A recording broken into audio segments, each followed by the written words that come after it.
Hello my dear friends. So friends, we have been discussing the concept of place of supply.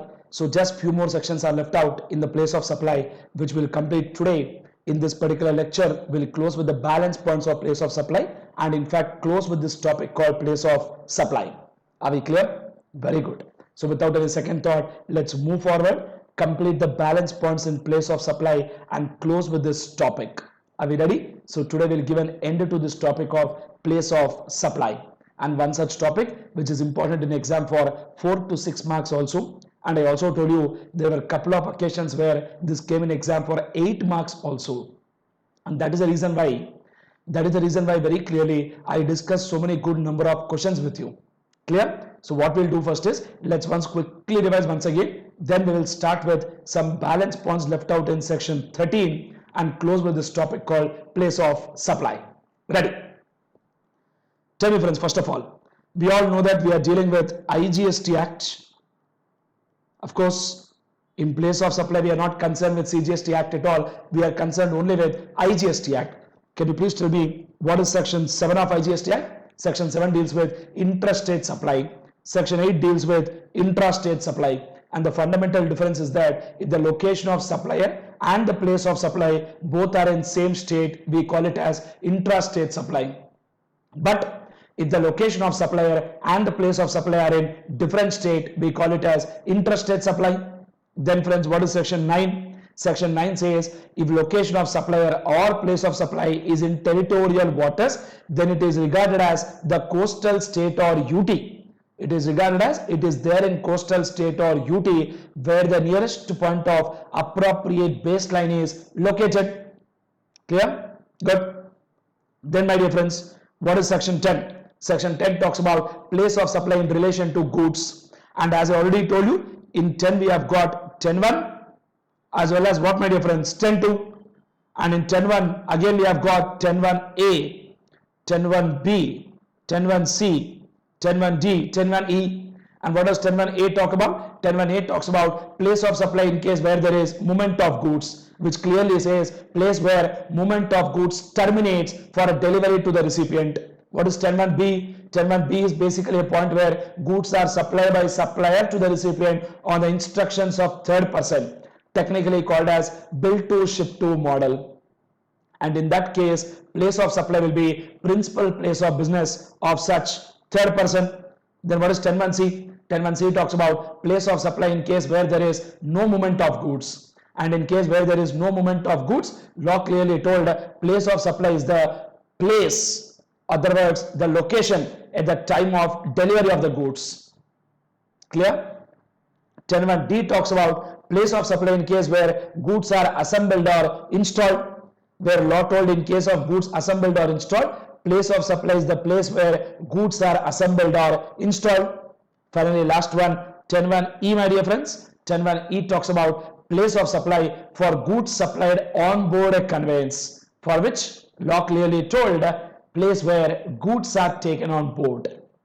Then, after that, my dear friends, 10.2 clearly says if place of supply of goods cannot be determined, if place of supply of goods cannot be determined under section 10.1, then 10.2 says it may be determined in such manner as may be prescribed.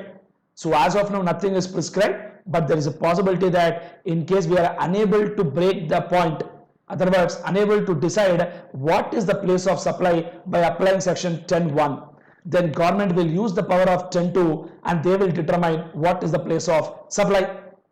Then my dear friends, what is the answer for section 11? We learned that 11 is divided into 11a and 11b. 11a talks about place of supply in case of import of goods. 11b is export of goods. And for import, what is the answer, my dear friends? For import, the answer is location of importer. For import, the answer is location of importer. And for export, the answer is location outside India. For import, what is the answer, guys? Location of importer. For export, the answer is location outside India. Clear? That's it. Then, what is the answer for section 12, my dear friends? As we already learned, in 12 we have got 12.1 to 12.14. And by the way, what does 12.1 say?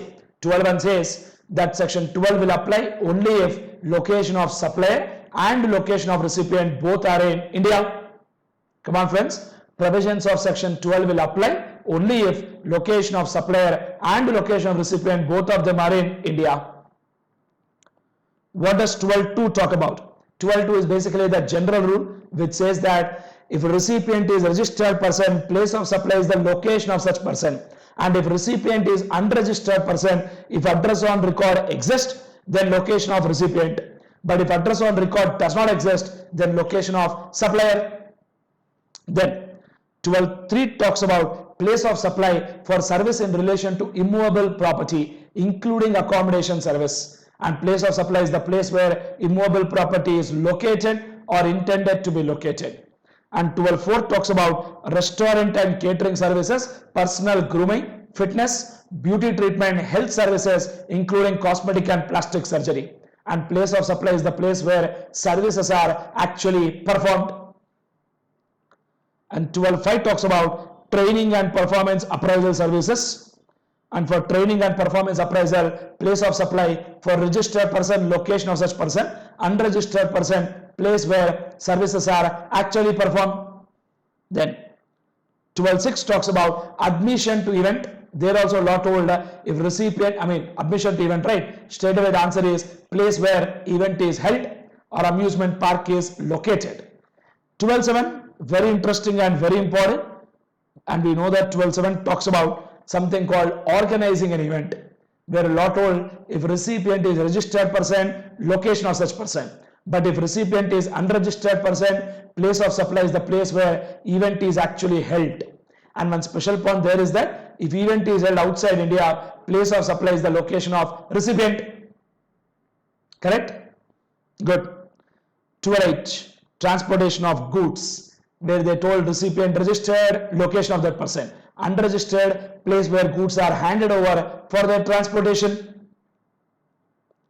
And one special point we learnt in 12.8 was if the goods are destined outside India, that means basically the goods are going outside India, then the place of supply is the place of destination of such goods.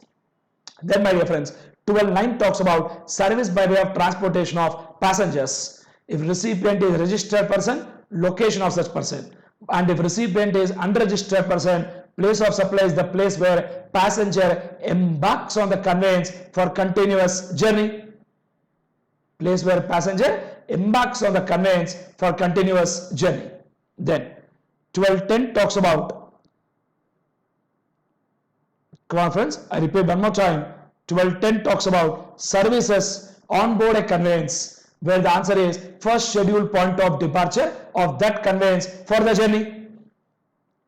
12.11 telecommunication, where we learnt about 2 points there. One, fixed line, the place where fixed line is installed. Other thing we learnt was about mobile, and in mobile we divided them into 2 categories, prepaid and postpaid, and in both cases the answer is different.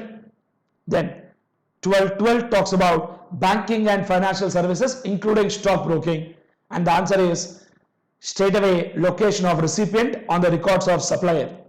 But if the location of recipient is not available on the records of supplier, then the place of supply will be location of supplier. 12.13 insurance services, recipient registered, location of such person. Recipient unregistered, then the location of recipient. Both are almost the same. 12.4 advertisement services to central government, state government, statutory body and local authority. And there we learned very clearly about advertisement on train, advertisement on TV, advertisement on internet, advertisement through SMS, advertisement on the back of railway tickets. All these interesting points we have done. Correct? And in this context, my dear friends, one point to be highlighted is that in 12.3 we spoke about Rule 4. 12.7 we spoke about Rule 5, which says follow GAP, Generally Accepted Accounting Principle. And 12.14 we learnt about Rule 3. That's it. Then, after all this got over, my dear friends, we started discussion about section 13. And 13, I clearly told you that in entire section 13, you will not find a difference between recipient registered, recipient unregistered. Come on. 13.1 talks about place of supply in case where location of supplier or location of recipient is outside India. location of supplier or location of recipient is outside India. 13.2 talks about general rule, which says that location of recipient is the place of supply if it is available in the ordinary course of business. However, if the location of recipient is not available, in the ordinary course of business, then place of supply will be location of supplier. If location of recipient is not available in the ordinary course of business, then place of supply will be location of supplier. Then, my dear friends, 13.3 talks about something important point, performance based services. And in this 13.3, I already taught you 13.3a. 13.3b, my dear friends, come on. What is 13.3a dealing with? 13.3a clearly talks about first point, that is service in respect of goods which are physically made available. Place of supply is the place where services are actually performed. Next, number 2, service in respect of goods from a remote location by electronic means. Then the place of supply is location of goods at the time of supply of service. And last one, goods imported temporarily into India for the purpose of repairs or any treatment or process, and they are exported after that repairs or treatment or process. Then the place of supply is not determined by 13.3 but to be determined by 13.2. Nothing but general rule. Then 13.3b talks about what? Come on. 13.3b talks about something interesting, that is service supplied to an individual which requires physical presence of individual. And there the answer is what? The place where services are actually performed. Then 13.4 talks about immovable property, where the answer is place where immovable property is located or intended to be located. Of course, it is same like 12.3, but difference we have to observe is that in 12.3 we have got one special point which also says that if immovable property is located or intended to be located outside India, then place of supply is location of recipient. That point is not there in 13.4. In 13.4, nowhere they use the word called if immovable property is outside India, POS is location of recipient. That language is there only in 12.3 but not in 13.4. That point has to be kept in mind. It's important. Then 13.5, my dear friends, come on. What is 13.5? 13.5 talks about admission to event or organizing an event. For admission to event, organizing an event, admission to event or organizing an event, what is the answer? Come on, speak out. The place where event is held. Next, 13.6, my dear friends. 13.6 clearly says if services referred to in 13.3, 4, 5 are performed at more than one location. If services referred to in 3, 4, 5 are performed at more than one location, including taxable territory, then place of supply will be the location in taxable territory. Then next, my dear friends, 13.7 talks about if services referred to in 3, 4, 5 are performed in more than one state, then POS will be each of the respective state in proportion to the value determined in the contract or agreement. And in the absence of the contract or agreement, law told for 13.3 will apply one rule called Rule 7, my dear friends, which says if the service is performed on same goods, then divide the value of service equally in between two states. If it's on different goods, then the value of service is apportioned in the ratio of invoice value of the goods. And last one, service supplied to an individual, the answer is very clear, follow something called GAAP, generally accepted accounting principles. Then 13.4 talks about immovable property. For that, we'll follow Rule 8. And Rule 8 says, go back to Rule 4. Rule 4 is nothing but immovable property, 12.3. Then 13.5 talks about Rule 9, my dear friends. And Rule 9 says, go back to Rule 5. Rule 5 we learnt in section 12.7, organizing an event, where it clearly says, follow something called GAAP, generally accepted accounting principles. That's it. Come on, friends. After this, we have done discussion. The last discussion what we have done in the previous class was 13.8. And 13.8, we have got 13.8a, 13.8b, 13.8c. What is 13.8a, my dear friends? 13.8a talks about something interesting. What is that? Come on. banking and financial services to its account holders. And 13.8b talks about what? Come on. 13.8b talks about very interesting point, intermediary services. And finally, last one, 13.8c talks about another last interesting point. What is 13.8c, my dear friends? Hiring of means of transport up to 1 month. Hiring of means of transport including yachts up to a period of 1 month, but excluding aircraft and vessel. And in all the three cases, 13.8a, b, c, in all the three cases, straight away law told place of supply is location of supplier. Place of supply is what, sir? Location of supplier. I'm sure this point makes sense. Good. That's an interesting story for section 13.8, my dear friends. Then, let me start a new discussion now. Next point, my dear friends, section 13.9. Please listen first, then we'll write down. 13.9 talks about service by way of transportation of goods. Come on, friends, what is the line, sir? Service by way of transportation of goods. Service by way of transportation of goods. Other than by way of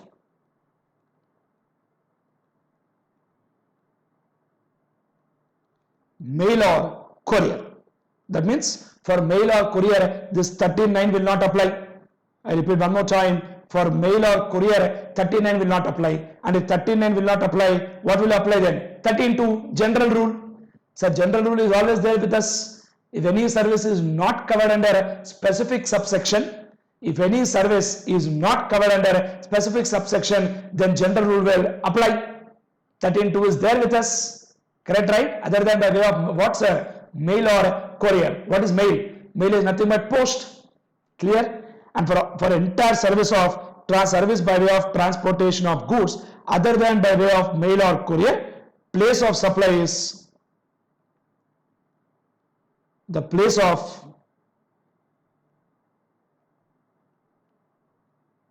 destination of such goods. Place of supply is what, sir? Place of destination of such goods. That means basically we are not looking at where the goods are handed over. We are looking at where the goods are destined to. Otherwise, where the goods are going. Correct, right? So what is 13.9 talking about? Service by way of transportation of goods other than by way of mail or courier. For mail or courier, 13.9 will not apply. We'll go back to general rule. Clear? Now listen. So let's say there is one person called Mr. Ram. Ram is basically in India. Now,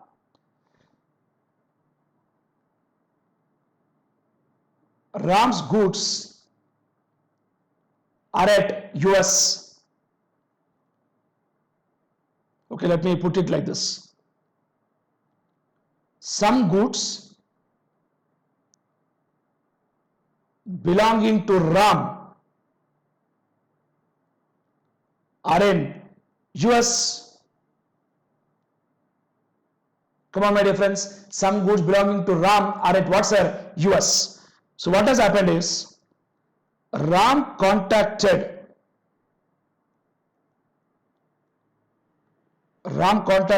somebody called FedEx.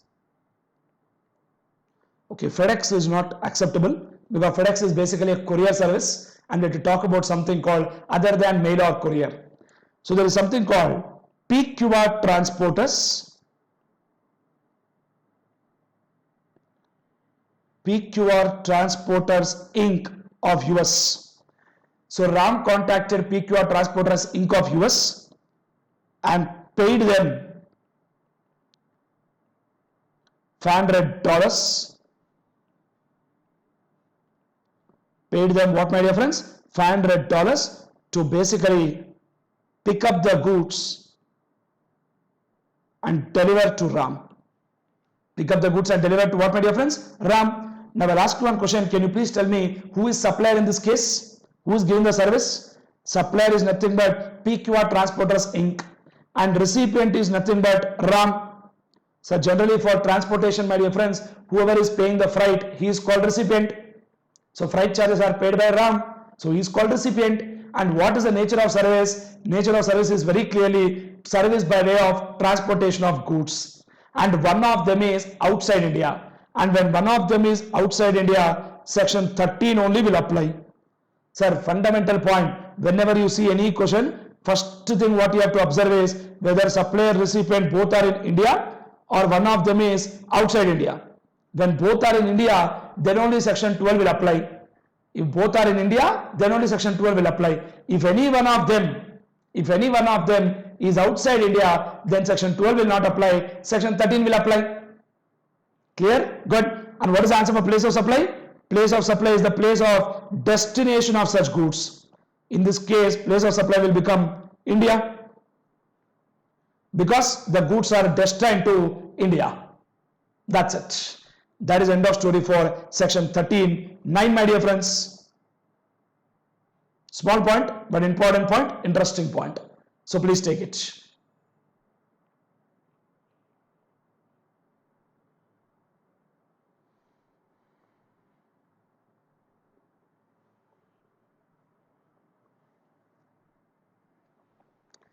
So in case of service by way of transportation of goods other than by way of mail or courier, 13.9 will come into picture, which says that place of supply is the place of destination of such goods. And for mail or courier, what will you do? Mail or courier, 13.9 will not apply. So we'll go back to the general rule, nothing but 13.2, sir. Come on, write it. Take it, come on, don't relax. Please do write.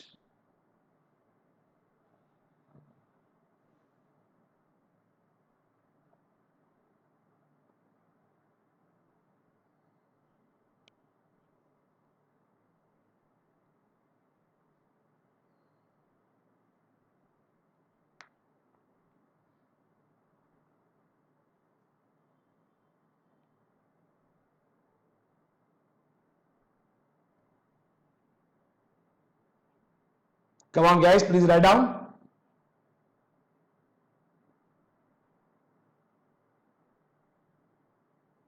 Some of them are busy in seeing my face. Some of them are busy in seeing the logos, pictures and other things. So please don't do that. Focus on subject. Whenever I give you videos, I'll give you videos in different technology. I've used different softwares for the purpose of recording the lectures.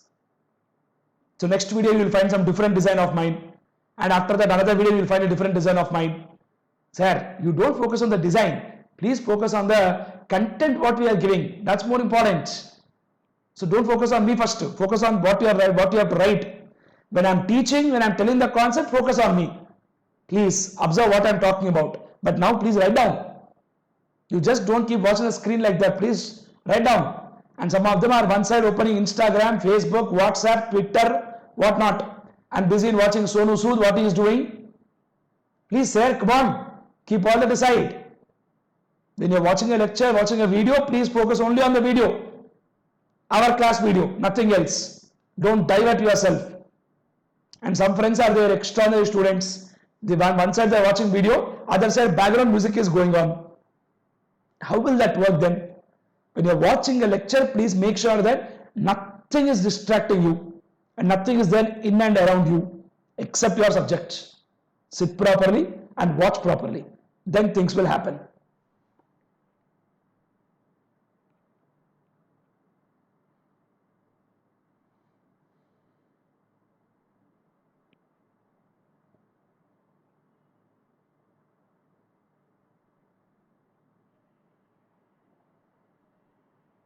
Can I move forward?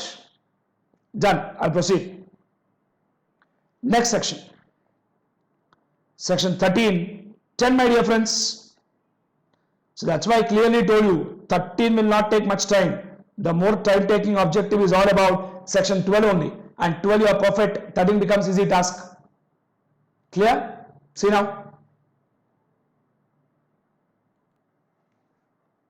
So let's look at section 13.10, my dear friends. Now what does 13.10 talk about? 13.10 talk about place of supply in case of service by way of transportation of passengers.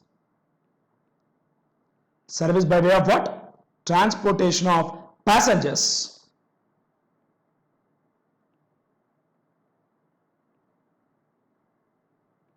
So 13.9 was talking about service by way of transportation of goods, and 13.10 is talking about service by way of transportation of passengers. Makes lot of sense actually. Come on. And what did law say in 13.9? In 13.9, law told in case of service by way of transportation of passenger, place of supply is the place where passenger embarks on conveyance. Place where passenger embarks on conveyance for continuous journey. Already we heard this language in section 12.9. Same language we heard, no change at all. That's where I clearly say, my dear friends, that if you are perfect in 12, 13 is a very easy task. Listen now. So let's say there is somebody called Mr. Shiva TEJA. Mr. Shiva TEJA.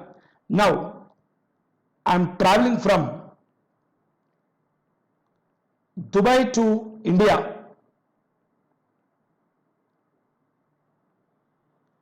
Dubai to India. Come on, my dear friends, please concentrate. I am traveling from where? I am traveling from Dubai to India through Emirates flight. I am traveling from Dubai to India through Emirates flight, and basically I paid $1,000 for ticket. $1,000. I'll change it as $500. $500 for ticket. Now tell me guys, who is supplier in this example? Come on, please speak out. Emirates will become the supplier who is providing service of transportation of passenger. And Shiva TEJA becomes what, my dear friends? Recipient.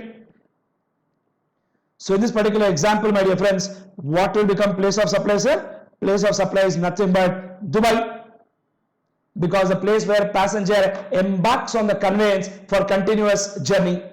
As it is same thing we learnt in 12.9, but the point in 12.9 to be noted is that 12.9 says if recipient is registered person, then location of such person. If recipient is unregistered person, then only the answer is place where passenger embarks on conveyance for continuous journey. And that is why at the starting of section 13 only, I clearly told you that in section 13, you will not find a word called recipient registered, recipient unregistered. Straight away you will find the answer, straight away you will find the concept.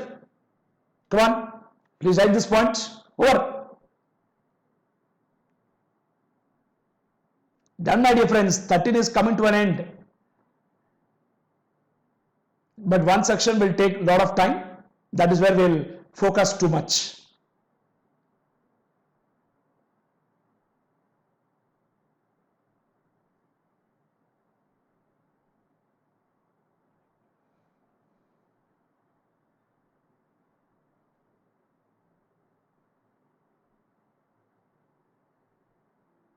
So what is 13.8? 13.8 is talking about banking and financial services, and also the intermediary services, and also about hiring of means of transport up to 1 month, including yachts, excluding aircraft and vessel. 13.9 is talking about transportation of goods. 13.10 is talking about transportation of passengers. And place of supply is the place where passenger embarks on the conveyance for continuous journey.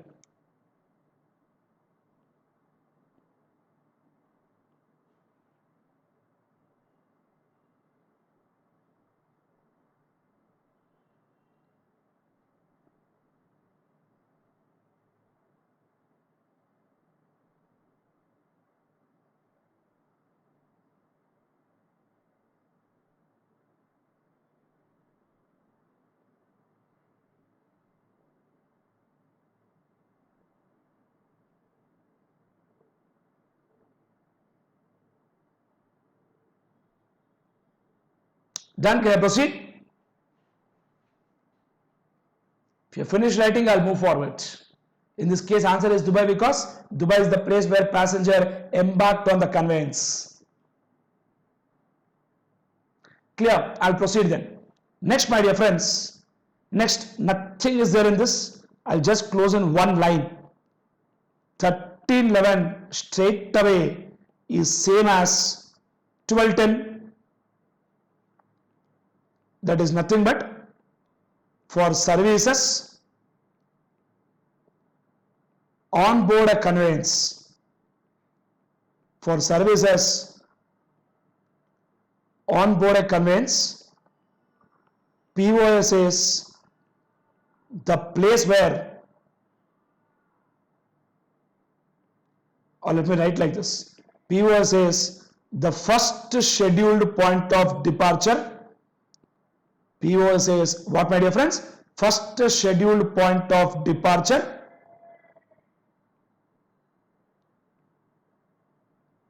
of that conveyance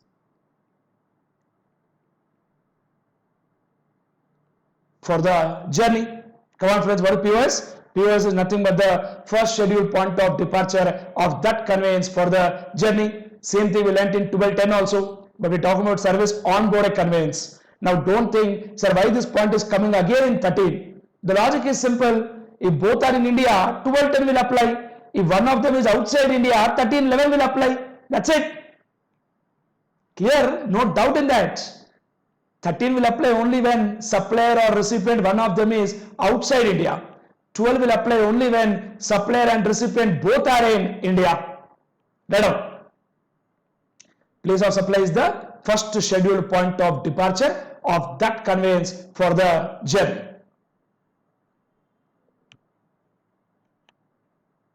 That is something like in previous example, when SHIVA TEJA is coming from Dubai to India, let's say on board the flight, I have taken some services on board the conveyance. Then for that particular service, the place of supply will become Dubai because the first scheduled point is Dubai. Write down please, come on, quickly finish off writing. 1311 is also over now. Just 1-2 points are left. 1312, 1313. 1313, nothing is there. 1312 will take some time. And that if we are done, chapter is over.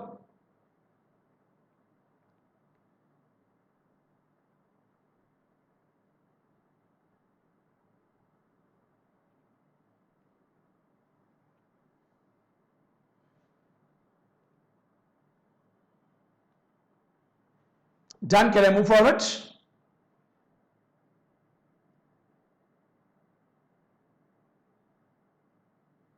Yes.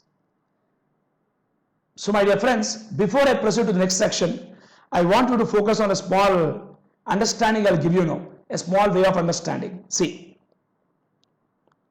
12-1, 12-2, 12-3, 12-4, 12-5, 12-6, 12-7.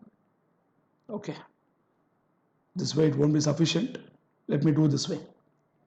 12-1, 12-2, 12-3, 4, 5, 6, 7, 8, 9, 10, 11, 12, 13, 14. 12 under 12, 14. Other side, section 13, 1, 2, 3, 4, 5, 13, 6, 13, 7, 13, 8, 13, 9, 13, 10, 13, 11, 13, 12, 13, 13. Clear, right? And last 2 points are still left out. We'll talk in detail. Come on, listen first. Sir, it is something like 12-1, 13-1. Both of them are on same lines, wherein 12-1 talks about what, my dear friends? 12-1 clearly says that 12 will apply only when both are in India. 13-1 says 13 will apply when one of them is outside India. And 12-2-13 rule, both of them, 12-2-13-2 talks about general rule. Next, 12-3. 13.4, both are same. We got 12.3, 13.4, both of them talk about immovable property. Correct? Sorry, wait a second. Yeah, 12.3, 13.4 talks about immovable property. Exactly. 12.4 is different. Restaurant, catering, personal grooming, fitness and all. So forget it. 12.5 training, performance. Like that also nothing is there in section 13. But 12.6, 12.7 both of them talk about something called admission to event, organizing an event. 12.6 talks about admission, 12.7 talks about organizing, and both of them together are covered in 13.5. Because 13.5 talks about services for admission to event or organizing an event. Then 12.8 is same as 13.9 because 12.8 talks about transportation of goods, 13.9 also transportation of goods. Then 12.9 transportation of passenger, 13.10 also transportation of passenger. 12.10 service on board a conveyance, 13.11 also services on board a conveyance. Next, 13.345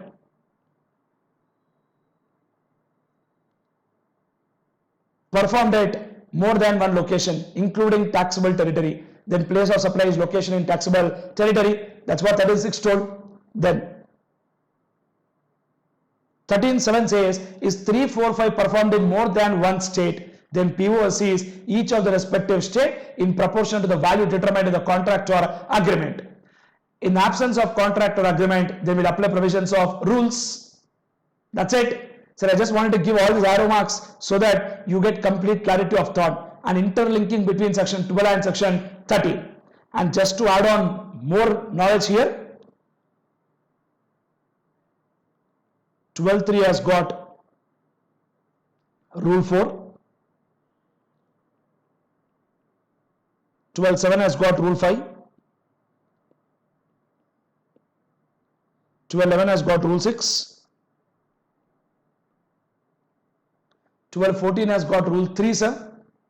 12.14 has got what, sir? Rule 3. Next, 13.3 has got rule 7. 13.4 has got rule 8. 13.5 has got rule 9. And rule 8 same as rule 4.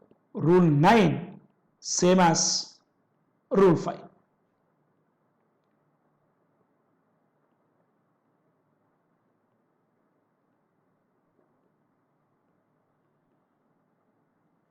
That's it, sir. Sir, I want the summary in your book. Because write the summary, next time when you sit and revise once, it will become easy for you to correlate which subsection is what and from where what subsection is coming. That clarity of thought will come and you will not do any kind of mistake. So definitely I want you to write this. Please take it, come on.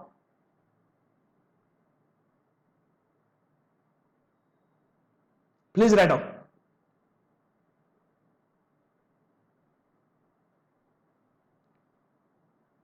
So just 1-2 points are left now. With that, we'll close with place of supply.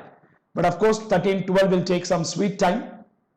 So we have to give some time for 13.12.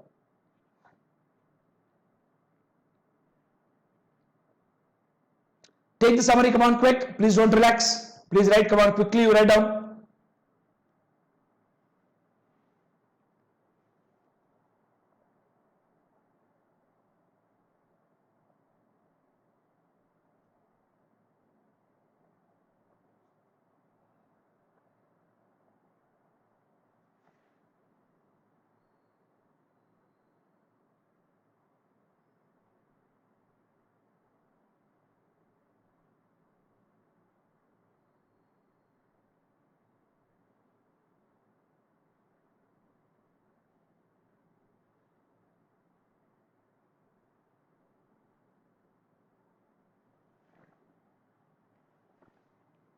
Last 30 seconds. Finish off writing, come on.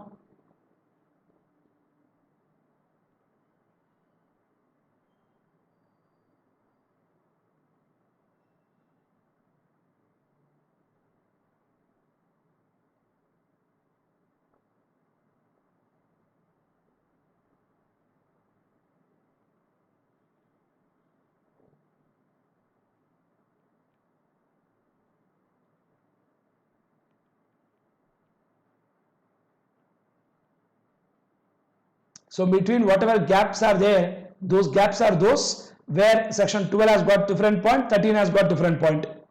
For example, 12.4 is there. It talks about restaurant, catering, personal grooming, fitness, beauty treatment, health services, including cosmetic and plastic surgery. Like that, there is no point in 13. If there is no point in 13, what will happen then? General rule will apply. And 12.5 talks about training and performance appraisal. Like that, it's not there in 13.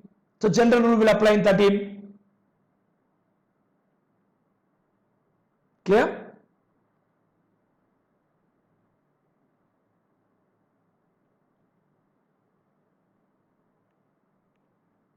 So what is 12, 12, 12, 13, sir? 12, 12 is talking about banking. 12, 13 is talking about insurance.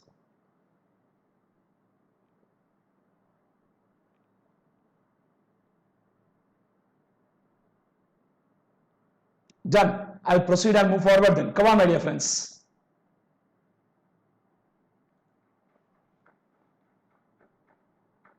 Done, right? Can I proceed?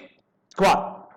So what we'll do now is, before I teach you section 13.12, my dear friends, let me teach you some concept of section 14, my dear friends. Why? Because we need to learn section 13.12 in line with section 14. Why? I'll tell you, my dear friends. 13.12 talks about place of supply in case of order service. Sir, this order word is not a new word for us. I already taught you this word order when I was teaching the chapter called registration. And there I just told you the full form for what is order. And order stands for online information database access and retrieval services. That means online there is some information, or there is some database which we can access and we can retrieve. Online information database access and retrieval services. Correct, right? Now let me give a classic example for that. The classic example is nothing but Netflix, my dear friends, YouTube, Amazon Prime. All these are basically giving order service. For example, sir, when you take Amazon Prime subscription, when you make payment, you can start watching the content there. Whatever movies are there, TV shows are there, everything you can start watching. Correct or not? Now, do you really think when you click the play button, somebody is sitting there and playing for you? No, the data is already stored on the cloud.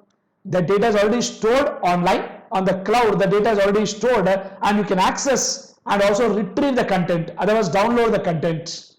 Correct, right? So basically, let me tell you, my dear friends, section 14 talks about the concept of order.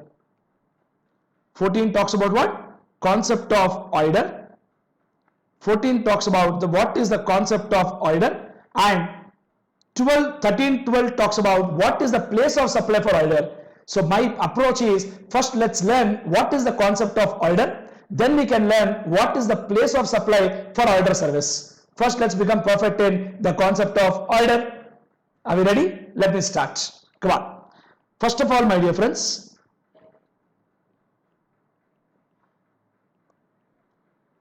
a service is regarded as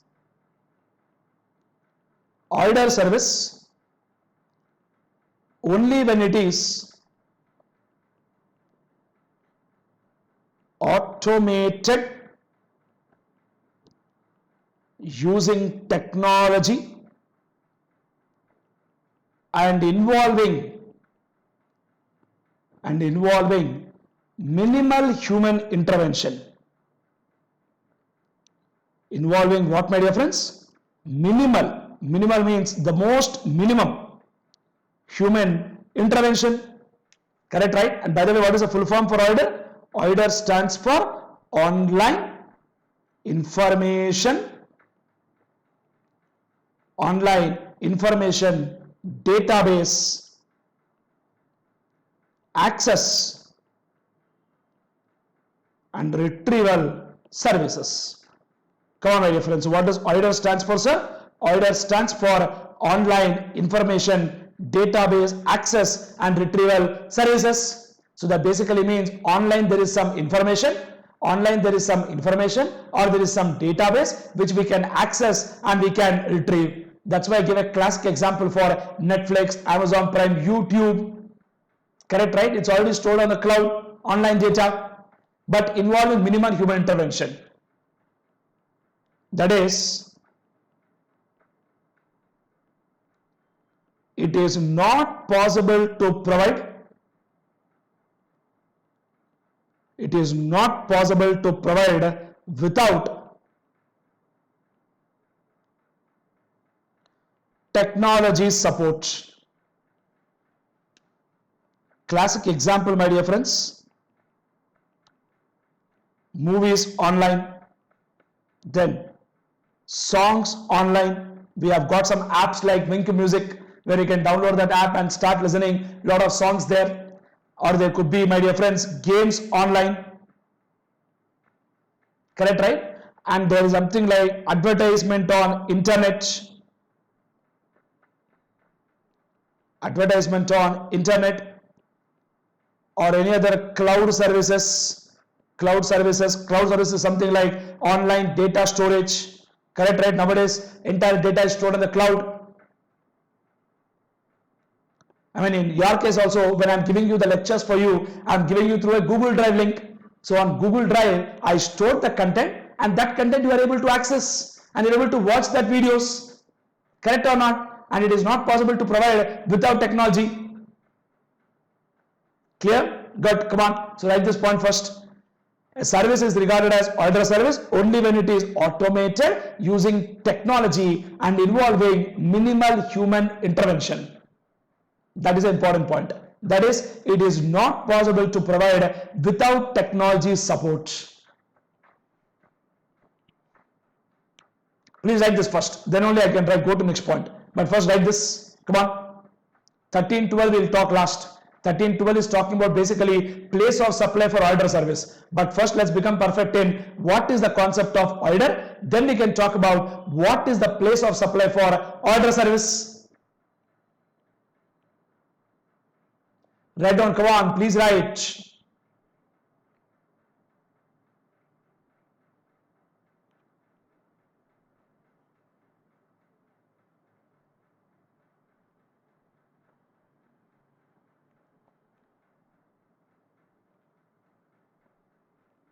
And moreover, our focus is all about orders who are sitting outside India, especially example like Netflix. So Netflix is not in India, it's outside India.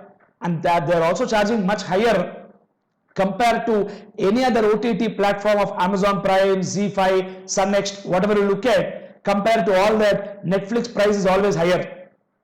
You can just compare that if you want. And the price is higher because it's sitting in foreign and they are paying more amount for the purpose of delivering content in India. That's how they are charging more from the customer.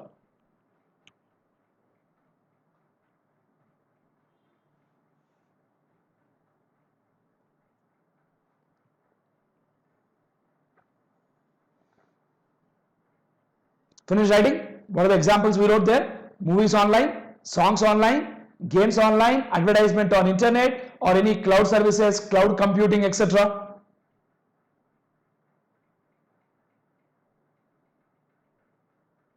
Can I move forward? Done. Let me proceed. Friends, listen now. Sir, we are talking about order which is outside India. Order which is outside India. Now, interesting point, what I want to tell you is something like this. So, please listen, very properly concentrate, sir. When I am talking about order outside India, sir, order outside India is supplying service. Order outside India is supplying service to other than NTOR, or order outside India is supplying service to NTOR. Now, big question is, what is NTOR? Let me tell you, my dear friends, NTOR stands for non-taxable online recipient. Come on friends, what does NTOR stands for, sir? NTOR stands for non-taxable online recipient. Now what is the interesting part you have to understand here? Now who is non-taxable online recipient? Before I tell you that, let me tell you what difference it makes when we supply service to NTOR, when we supply service to other than NTOR. When we supply service to other than NTOR, receiver is liable to pay tax under RCM. That is nothing but RCM stands for reverse charge mechanism. The cases where supplier is not liable to pay GST, instead receiver is liable to pay GST. In general, who is liable to pay GST? Supplier. But in RCM cases, supplier is not liable to pay, receiver is liable to pay. Come on guys. So when order outside India is supplying service to a person other than NTOR, person liable to pay tax is recipient, because recipient is liable to pay tax under RCM, and RCM stands for reverse charge mechanism. But right side you see now, if order is giving service to NTOR, then law told very clearly, order is liable to pay GST. Who is liable to pay GST, boss? Order is liable to pay GST. And couple of interesting points I will write now. Listen. First listen, come on, then you can write, concentrate. If order does not have physical presence in India, come on my dear friends, what is the language, sir? If order does not have what, my dear friends? Physical presence in India, then their representative in India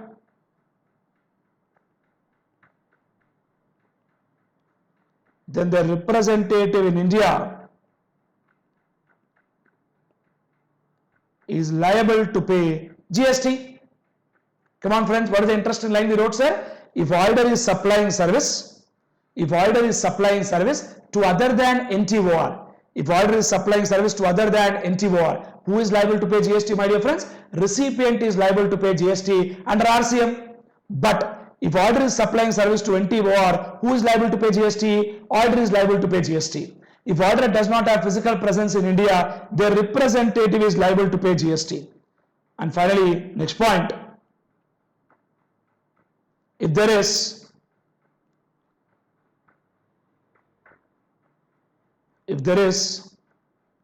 no such representative, then they must appoint a representative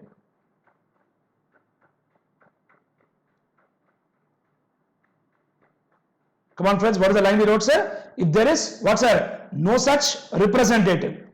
If there is no such representative, then they must appoint a representative and make him liable to pay. In fact, my dear friends, this kind of language already I taught you while teaching something called section 9.5. If you remember, in case of certain notified services through e-commerce operator is liable to pay GST. And if e-commerce operator does not have physical presence in India, the representative is liable to pay GST. And if there is no such representative, they must appoint a representative and make him liable. I told you that, and there I taught you 3 services. Number 1, service by way of transportation of passengers by way of radio taxi, motor cab, maxi cab. Number 2, services of hotel accommodation except when hotel is liable to be registered.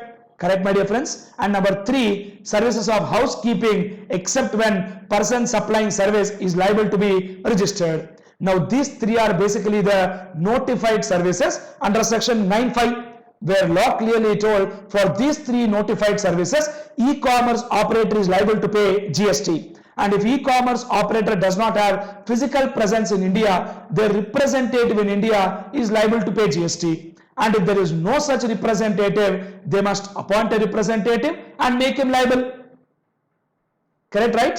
Good. And here what is the point I am telling? Similar language is there here also, which says that if order is supplying service If order is supplying service to NTOR, which stands for non-taxable online recipient, then order is liable to pay GST. And if order does not have physical presence in India, then the representative in India is liable to pay GST. And if there is no such representative, they must appoint a representative and make him liable to pay.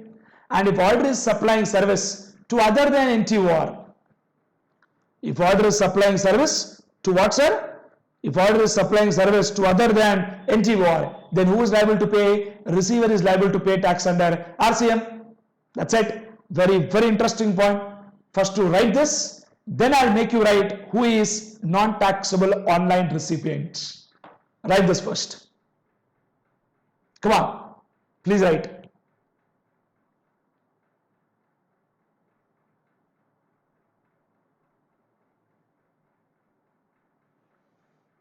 Please write, my dear friends, don't relax.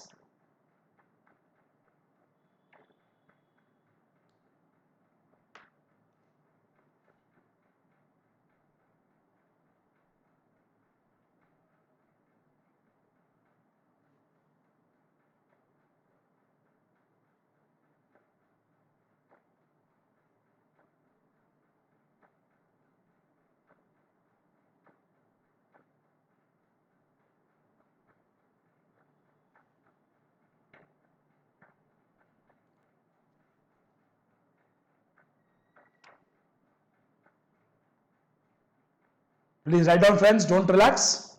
So first if you write, then I'll talk with you who is non-taxable online recipient. Come on. So if order is supplying service to other than NTOR, if order is supplying service to other than NTOR, then who is liable to pay GST? Recipient is liable to pay GST under RCM. But if order is supplying service to NTOR, if order is supplying service to NTOR, then who is liable? Order is liable to pay GST. But one interesting point to be noted there is that if order does not have physical presence in India, then the representative in India is liable to pay GST. And if there is no such representative, they must appoint a representative and make him liable to pay.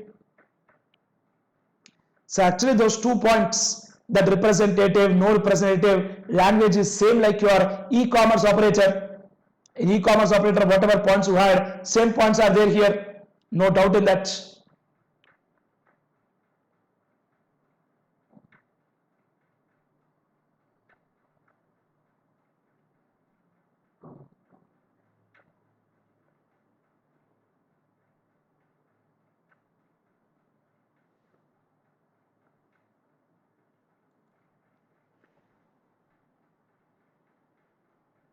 Please complete writing, friends. Come on. So if order is supplying service to person other than NTOR, then recipient is liable to pay tax under RCM. But if order is supplying service to NTOR, then order is liable to pay GST. And next 2 points we know, same like your e-commerce operator story. Finish writing? If you finish writing, I'll also discuss with you who is non-taxable online recipient. That is important to know, because it makes a difference when order is giving service to non-taxable online recipient and order is giving service to other than non-taxable online recipient.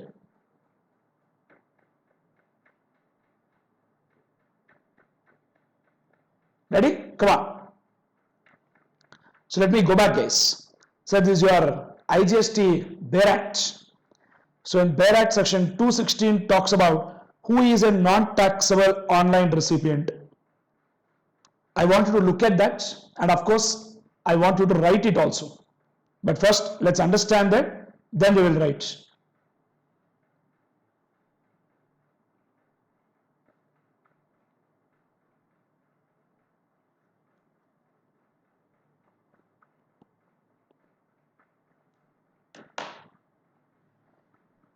See that, who is a non-taxable online recipient? Non-taxable online recipient means any government. It means what, my dear friends? Any government, local authority, governmental authority, government, local authority, governmental authority, an individual or any other person who is not registered, who is an unregistered person we are talking about, and receiving order services in relation to any purpose. In relation to what, my dear friends? Any purpose other than commerce, industry, or any other business or profession, or any other business or profession. That is the reason why when we talk about Netflix, when Netflix is giving service to persons in India, the person receiving in India is not receiving for business or commerce, he is receiving for his personal use. So when Netflix is giving service to the customers for personal use of watching of films, then who is liable to pay GST? Netflix is liable to pay GST. No doubt in that. Come on, see that? Non-taxable online recipient means any government, local authority, governmental authority, an individual or any other person not registered and receiving order services. Receiving what services? Order services in relation to any purpose other than commerce, industry or any other business or profession located in taxable territory. Explanation you see. What is the meaning of governmental authority? Governmental authority means an authority or board or any other body set up by an act of parliament.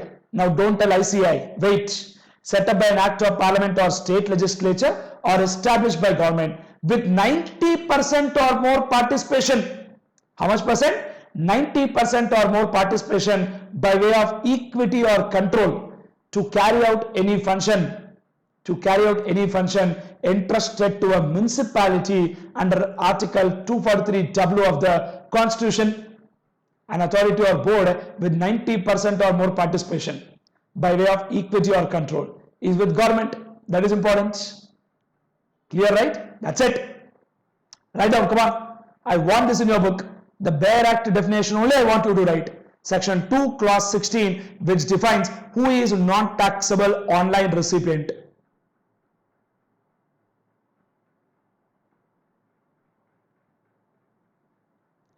So non-tax online recipient means any government, local authority, governmental authority, an individual or any other person not registered and receiving order services in relation to any purpose other than commerce, industry or any other business or profession located in taxable territory.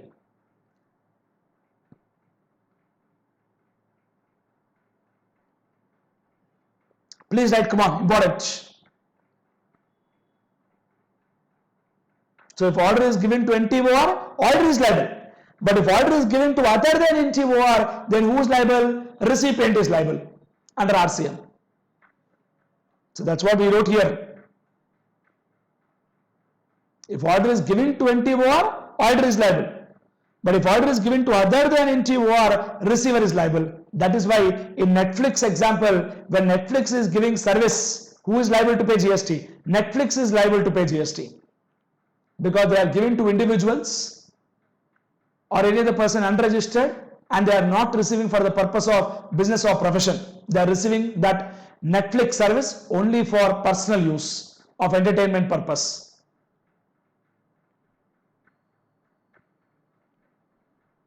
So non-taxable online recipient, that is the definition for non-taxable online recipient defined by 2 clause 16.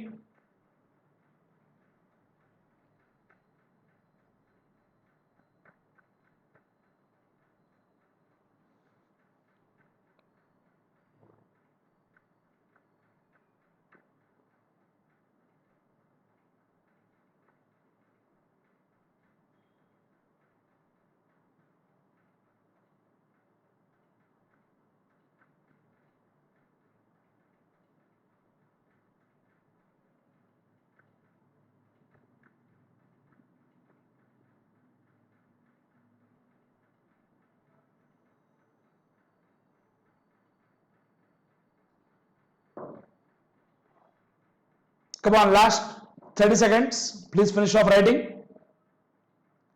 You need not write full form in your notes. Online, information, database, access, retrieval, services. Not required. Just write order. You know what is order. That's enough.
I'll proceed them. Finish.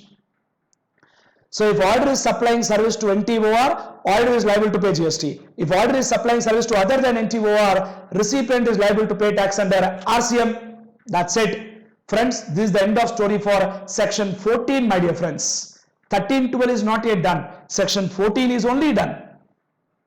Section 14 deals with what? Section 14 talks about what is the concept of order service, where it clearly explains what is the meaning of order, and for order service, who is liable to pay GST. That's all. That much is only given by what, my dear friends? Section 14, sir. Now let me talk about section 13-12. Come on, please concentrate. Friends, I'm discussing with you the concept of section 13-12 now.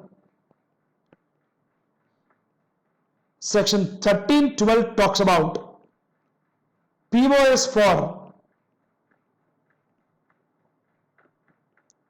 order service. POS for what, my dear friends? Order service. Come on. 13-12 clearly says POS is the location of recipient of service. So for example, in case of Netflix, my dear friends, who are sitting and watching the videos, persons in India are sitting and watching the videos. So location of recipient is nothing but India. Correct, my dear friends? Come on, speak out. Everybody. But sometimes, my dear friends, it's practically not possible to directly tell location of recipient, because sometimes some free content we access online, or there is some paid content we access online, and we might not give our address and all, and location details are not given. Correct, my dear friends? So what they told is that if any two out of the following 7 conditions, if any 2 out of the following 7 conditions are satisfied. Come on, friends, what is the language I am using, sir? Come on, friends, what is the language we wrote? If any two out of the following 7 conditions are satisfied, then POS shall be deemed to be in taxable territory. POS shall be deemed to be in what, my dear friends? Taxable territory, that is in India. Now, interesting point, what is the reason why they have given these conditions, my dear friends? I'll tell the logic here. So, logic is very simple. Law only told POS is what? Location of recipient of service. But the problem is, in case of these online services, location of recipient may not be identifiable. The reason is very clear that recipient sometimes does not disclose his address at all. For example, if Shiva TEJA want to access some content, if I just give Shiva TEJA, that's enough. Or intentionally, I might give wrong address. Intentionally, I might give what, my dear friends? Wrong address. There is a possibility like that. So, law told we are giving some 7 conditions. Out of these 7 conditions, if any 2 are satisfied, then POS shall be deemed to be in taxable territory. Now, what are that? Listen. Number 1, recipient gives an Indian address. Come on, friends. Recipient gives an Indian address through internet. Recipient gives Indian address through internet. Come on, friends. Recipient gave what address, sir? Recipient gives an Indian address through internet. Then, second possibility or second condition, payment is settled by an Indian credit card or debit card. Payment is settled by what, my dear friends? Payment is settled by an Indian credit card or debit card or any other card. Now, please don't tell Aadhaar card. By Aadhaar card, you will not make the payment. Please, sir, come on. So, what is the second condition? Payment is settled by an Indian credit card or debit card or any other card. Exactly. Next, third one, recipient has an Indian billing address. Indian billing address. Come on friends, what is the first condition? First condition clearly says recipient gives an Indian address through internet. He only gave Indian address. Second condition, payment is settled by an Indian credit card or debit card or other card. Third, recipient has an Indian billing address. Fourth, computer or device could be cell phone also, computer or device used by recipient has Indian IP address. Conference, computer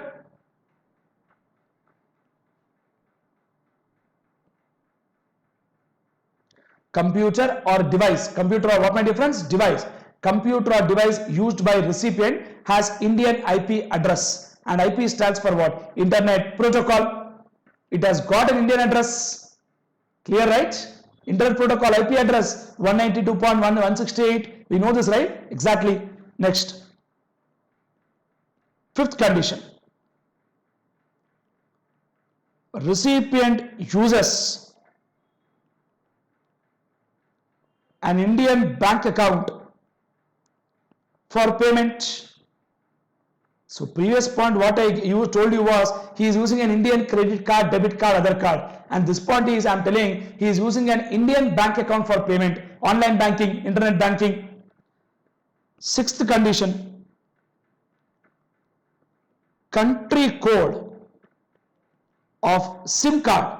Sir, we know that, right? India has got one country code called 91. And SIM card, let me tell you my dear friends, SIM stands for subscriber identity module. SIM card, come on, country code of SIM card used by recipient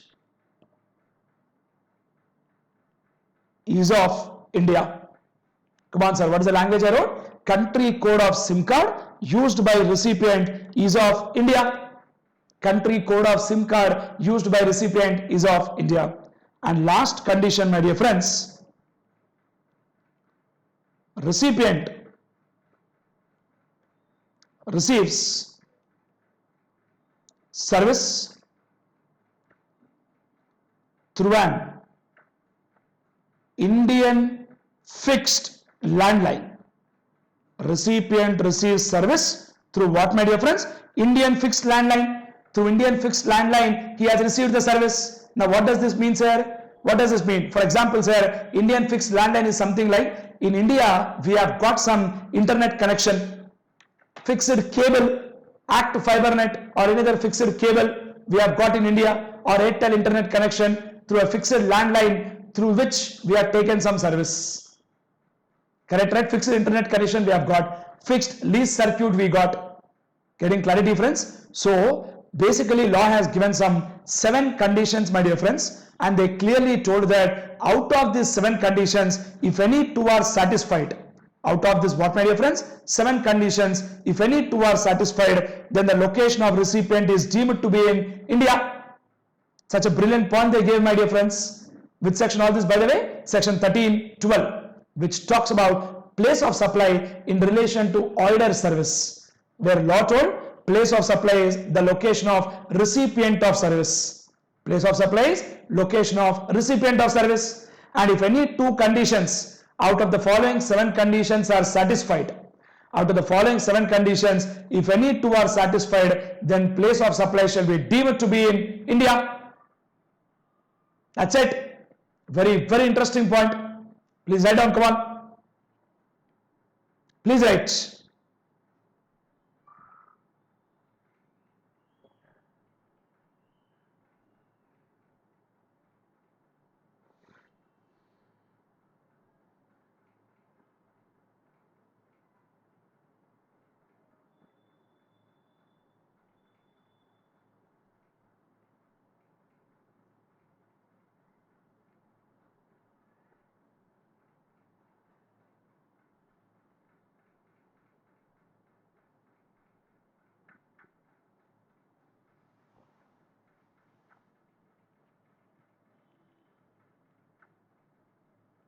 So POS is what, sir? Location of recipient of service.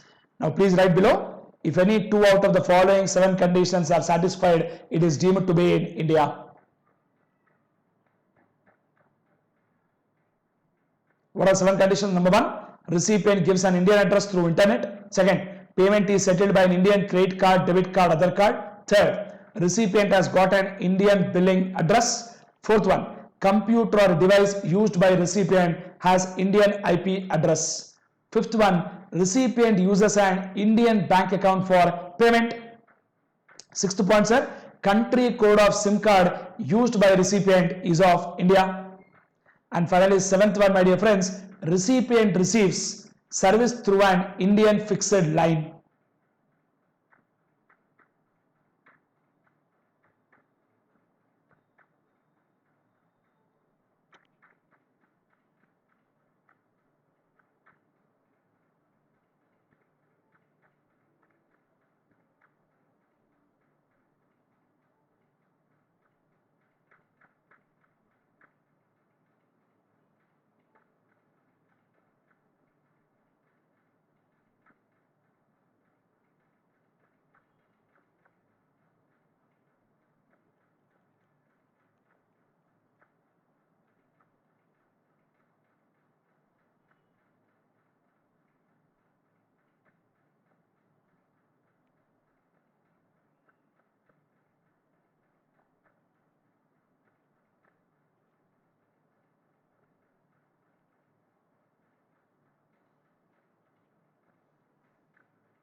Come on friends, last 1 minute, finish off writing. Sixth point is what? Country code of SIM card used by recipient is of India. And 7th point says recipient receives service through an Indian fixed landline. That's it. That is the end of story for section 13, 12. 13, 13, nothing is there. In fact, we are almost done with place of supply. Just 1-2 points to close place of supply.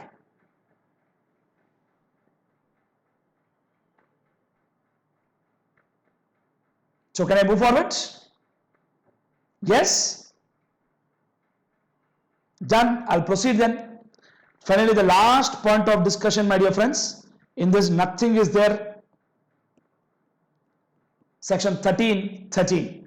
This point only says government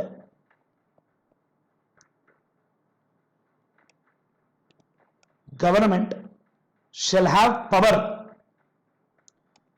to notify any description of service. Come on friends, what am I writing, sir? Government shall have power. Government shall have power. Government shall have power to notify any description of service or circumstances. Government shall have power to notify any description of service or what, my dear friends? Circumstances in which POS shall be the place of effective use. POS shall be what, sir? POS shall be place of effective use and enjoyment of a service.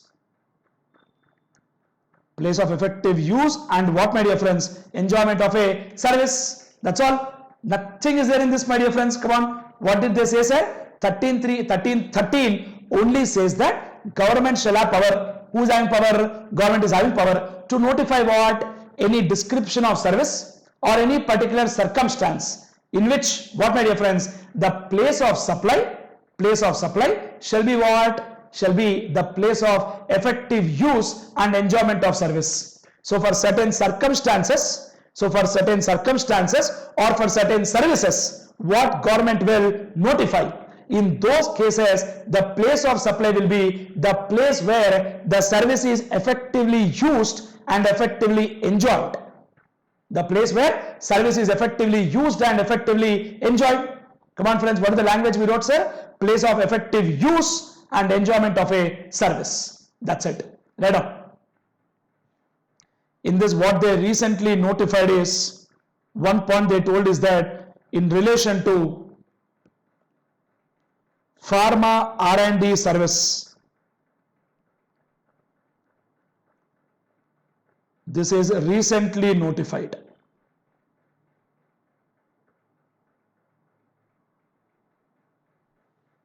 Pharma Research and Development Service.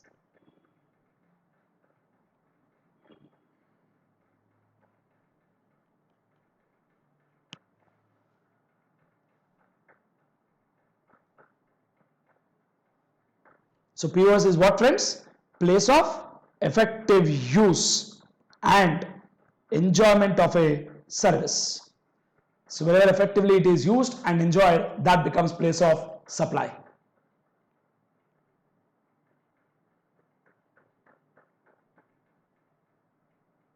Come on, finish writing. That is the end of story for section 13, and in fact that's the end of story for section 13, and that is the end of story for this beautiful chapter called place of supply, where we did not talk about CGST Act. Our focus was completely on IGST Act.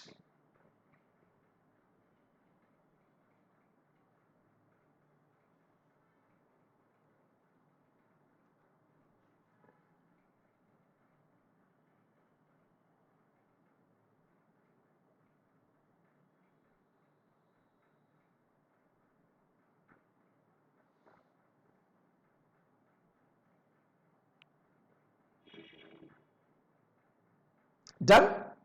Good. So friends, let's once quickly revise and close with this topic, guys. Come on. So by the way, sir, in IGST Act, what all we covered? Come on, please tell me. Section 7, which deals with the concept of intrastate supply. Section 8, intrastate supply. Section 9, supplies in territorial waters. Section 10, my dear friends, place of supply related to goods. 11, place of supply for goods only, but for import or export. 12, place of supply related to services when the location of supplier and the location of recipient both are in India. 13, place of supply related to services when location of supplier or location of recipient is outside India. Section 14, my dear friends, the concept of order. On that already we have spent a lot of time, my dear friends. Section 15, which talks about refund to a tourist. If you remember, I told this point about tourist, sir, where I explained to you that whenever we talk about a tourist, supply of goods to a tourist is deemed to be an intrastate supply. And when tourist is taking the goods outside India, then whatever GST he paid, that is allowed as refund to him. Whatever GST is paid is allowed as refund to a tourist on goods taken outside India. Refund of IGST paid on goods taken outside India. That's it, my dear friends. This is what is expected out of you to learn in the concept of IGST Act. Clear? Make sense? Fantastic. Come on. So by the way, what is section 13? Let's once revise 13 and close with this place of supply. What is 13.1? 13.1 says provisions of section 13 will apply only when location of supplier or location of recipient is outside India. 13.2 general rule. 13.3 performance based services. 13.4 immovable property. 13.5 admission to event, organizing an event. 13.6 345 more than one location including taxable territory. Place of supply is the location in taxable territory. 13.7, my dear friends, 345 more than one state. Then what will happen, my dear friends? POS is each of the respective state in proportion to value determined in the contract or agreement, and in the absence of contract or agreement determined in such manner as may be prescribed, and for which we have got rules, sir. So 13.7 says what? 345 more than one state, correct? Good. 13.8, my dear friends, in the 3 points are there: banking and financial services to account holders, then intermediary services, and one more point talks about hiring of means of transport including yachts but excluding aircraft and vessel, correct? And up to 1 month only there. More than 1 month, 13.8 will not apply. 13.9 transportation of goods. 13.10 transportation of passenger. 13.11 we just discussed, same like 12.10, my dear friends. 13.12 sir, order services.